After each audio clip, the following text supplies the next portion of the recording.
The question is the value of the summation k equal to 1 to 10 sin k degrees over cos of k minus 1 degrees times cos k degrees, that is equal to tan A. Find A in degrees. So we need to find A value in degrees. For that, sin k degree we can express as sin k degree minus k minus 1 degree.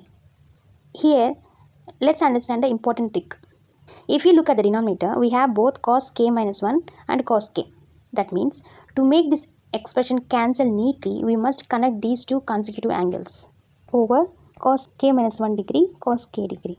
Instead of sin k degree, we are taking as sin k degree minus k minus 1 degree, because this is a key step to simplify the expression using the trigonometric identity for the sign of a difference of angles.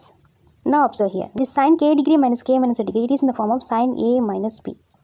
We know the sin A minus B formula, which is sin A cos B minus cos A sin B.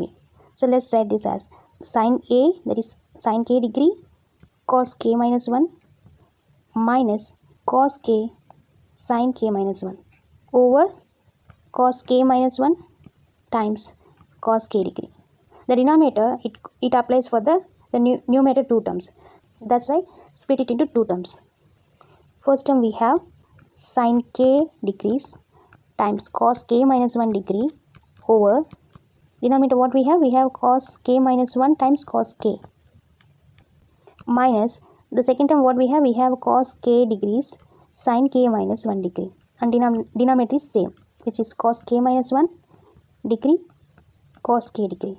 Here cos k minus 1 and here cos k minus 1 gets cancelled. We left sin k degree over cos k degree, so it's nothing but tan k degree minus here cos and here cos gets cancelled. We left only sin k minus 1 degree over cos k minus 1 degree is nothing but tan k minus 1 degree. So now we convert it into a telescoping series. So our summation is from 1 to 10, isn't it? See, summation is, this k is from 1 to 10. So let's take that.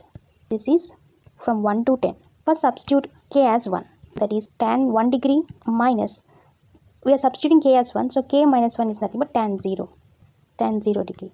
Plus now substitute k as 2. So that is tan 2 degree minus 2 minus 1 is nothing but tan 1 degree, plus now substitute k as 3. So that is tan 3 degree minus k minus 1, that is tan 2 degree, and up to so on you have to take k up to 10. So that's why now we have to take k as 10.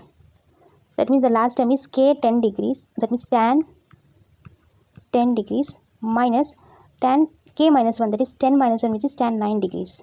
Now observe here, plus tan 1 degree minus tan 1 degree gets cancelled, tan 2 minus tan 2 gets cancelled, like that all the intermediate terms gets cancelled. We left only the first and the last term, which is minus tan 0 degrees plus tan 10 degrees. Finally the summation k equal to 1 to 10 tan k degree minus tan k minus 1 degree. Finally what we are leaving terms? Leaving terms are tan 10 degrees minus tan 0 degrees. Tan 0 degree value is 0 only. So here we left only tan 10 degrees. So actually what is this summation? K equal to 1 to 10 sin k degree over cos k minus 1 degree cos k degree, isn't it? Actually in the given question this value is tan A, isn't it? This value is tan A. So what is this value? The result is tan 10 degrees. Finally the A value is 10 degrees. So we got the answer in terms of a degree. So like that you have to find it. Here what is the key step? The key step is to simplify the expression using the trigonometric identity for the sign of a difference of angles. That's, you have to remember it. That's it. If you like this content, please like, share and subscribe to my channel. Thank you for watching.